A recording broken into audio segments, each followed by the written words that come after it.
ایک नेक दिल बादशाह किसी मुल्क पर हुकूमत करता था। उसकी वसी सल्तनत में जा बजा खेत और बागात फैले हुए थे। एक दिन बादशाह अपने महल के बाग में टहल रहा था कि उसे एक दरख्त के नीचे कबूतर के अंडे जितना गंदुम का दाना मिला। पहले तो वो हैरान हुआ और उसे पत्थर समझा, मगर जब उसने गौर से देखा तो मालूम हुआ कि वो गंदुम का दाना है जो मौजूदा जमाने के दाने से कई गुना बड़ा है।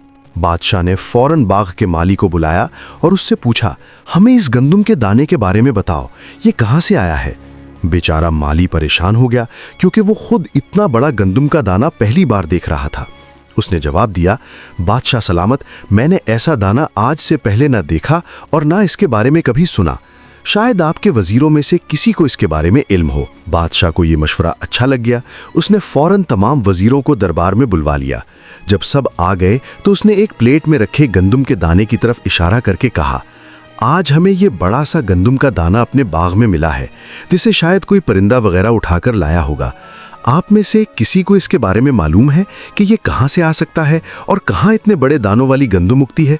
सब वजीर खामोशी से एक दूसरे को देख रहे थे और सोच रहे थे कि शायद बादशाह को गलत फहमी हो गई है, जो इतनी बड़ी चीज को गंदुम का दाना समझ रहे हैं।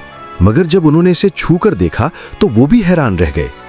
किसी के पास बादशाह की तसल्ली के लिए जवाब न था। ये देखकर बादशाह झंझला गया। इस सूरत हाल को देखते हुए उसके एक दाना और जीरक वजीर ने उसे मशवरा दिया, बादशाह सलामत, हम सब वजीर उमूरे सल्तनत में मसरूफ रहते हैं, इसलिए हमने कभी इस तरफ ध्यान नहीं दिया। मेरे ख्याल में किसी बूढ़े किसान से पूछना चाहिए जो इसके बारे में सही मालूमात दे सके। बादशाह ने यह सुनकर कुछ सोचा और अपने सिपाहियों को किसी बूढ़े किसान को पेश करने का हुक्म दे दिया। कुछ देर बाद एक निहायत बूढ़ा आदमी 2 लाठियों के सहारे बादशाह के पास पहुंचा। उसके बाल सफेद हो चुके थे और मुंह में दांत भी नहीं थे, आंखें भी कमजोर थीं। बादशाह ने बूढ़े को गंदुम का दाना दिखाकर पूछा, बुजुर्गवार, क्या आपने ऐसी गंदुम कहीं देखी है? बूढ़े ने बड़ी मुश्किल से बादशाह का सवाल सुना और जवाब दिया, नहीं, आप मेरे वालिद साहब से पूछें, शायद वो कुछ बता सकें। बादशाह ने उसके वालिद को बुलवा लिया। कुछ देर बाद एक और बूढ़ा आदमी एक लाठी के सहारे बादशाह के दरबार में आया। उसके सफेद बालों में कुछ काले बाल भी थे, मुंह में भी 2-4 दांत सलामत थे, नजर भी कुछ बेहतर थी। मजमूई तौर पर वो अपने बेटे से जरा बेहतर हाल में था। बादशाह उसे इस हालत में देखकर हैरान हुआ और फिर उसे गंदुम का दाना दिखाकर सवाल किया, बड़े साहब, क्या आप इस तरह की गंदुम के बारे में जानते हैं? बूढ़े ने गंदुम का दाना देखा और कहा, जनाब, मैंने इतना बड़ा दाना कहीं नहीं देखा।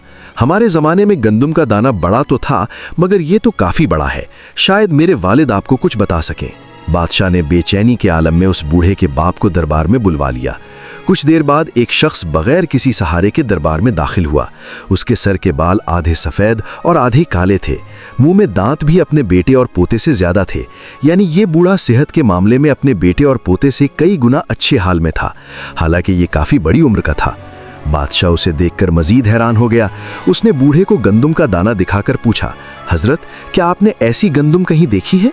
बूढ़े ने गंदुम का दाना बड़े गौर से देखा और फिर खुशी से मुस्कुराते हुए बोला, जी हाँ बादशाह सलामत। बादशाह ने हैरानी से उछलते हुए कहा, सच? मगर कहाँ? बूढ़े ने जवाब दिया, जनाब, गुजरे जमाने में ऐसे ही गंदुम के दाने हुआ करते थे। लोग उन्हें पीसकर खूब आटा हासिल करते थे। इनका जायका भी लाजवाब था। बादशाह बोला, अच्छा, उस जमाने में गंदुम इतनी बड़ी कैसे होती थी? इस बूढ़े ने मुस्कुराते हुए जवाब दिया, बादशाह सलामत, इस दौर में ज़मीन सारी अल्लाह ही की समझी जाती थी। हर शख्स अपनी ज़रूरत के मुताबिक काश्त करता और इससे अपने घर वालों का पेट पालता। मगर जूं-जूं लोगों में इजाफा हुआ और ज़मीन छोटे छोटे टुकड़ों में बंटती चली गई, इस तरह गंदुम का दाना भी छोटे से छोटा होता गया। मतलब यह है कि बरकत ख़त्म होती गई। बादशाह ने हैरानी से बूढ़े की बात सुनी और बोला, जनाब, मेरा आपसे आखिरी सवाल यह है कि मुझे ये बताएं कि इस बात में क्या राज है कि आप उम्र में अपने बेटे और पोते से बड़े हैं, मगर इनकी तरह लाठियों के सहारे नहीं आए और आपकी जिस्मानी हालत भी इनसे काफ़ी बेहतर है। ये सुनकर बूढ़ा बोला, बादशाह सलामत, दरअसल बात यह है कि हमारे दौर में हर शख्स मेहनती था, अपना काम खुद करता था। हम सुबह से शाम तक लगातार मेहनत करते थे और किसी दूसरे पर इन्हिसार नहीं करते थे। मगर जैसे जैसे ज़माना बदला, लोग दूसरों के मोहताज होते गए। खेतों में काम करने के लिए मजदूर रख लिए गए और दीगर सहूलियात से फ़ायदा उठाना शुरू कर दिया। इससे वो कमज़ोर होते चले गए।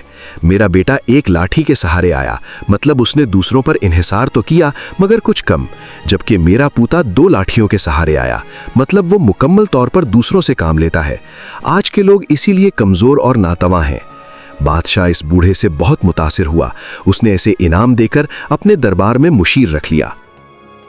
اس کہانی سے ہمیں یہ اہم سبق ملتے ہیں۔ نمبر 1، برکت کا راز۔ جب انسان زمین اور وسائل کو اللہ کی امانت سمجھ کر ضرورت کے مطابق استعمال کرتا ہے تو اس میں برکت ہوتی ہے۔ لالچ، حد سے زیادہ قبضہ اور ناانصافی برکت کو ختم کر دیتی ہے۔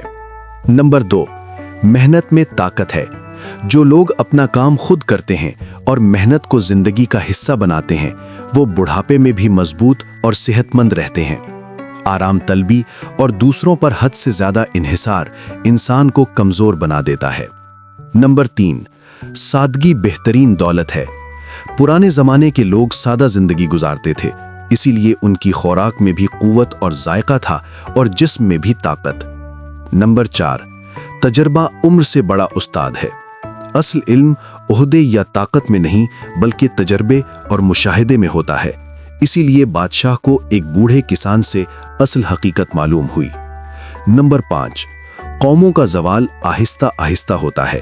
جب قوم محنت چھوڑ دے، خود انحصاری ختم ہو جائے اور سہولتوں کی غلام بن جائے تو نہ صرف جسمانی بلکہ اخلاقی زوال بھی شروع ہو جاتا ہے۔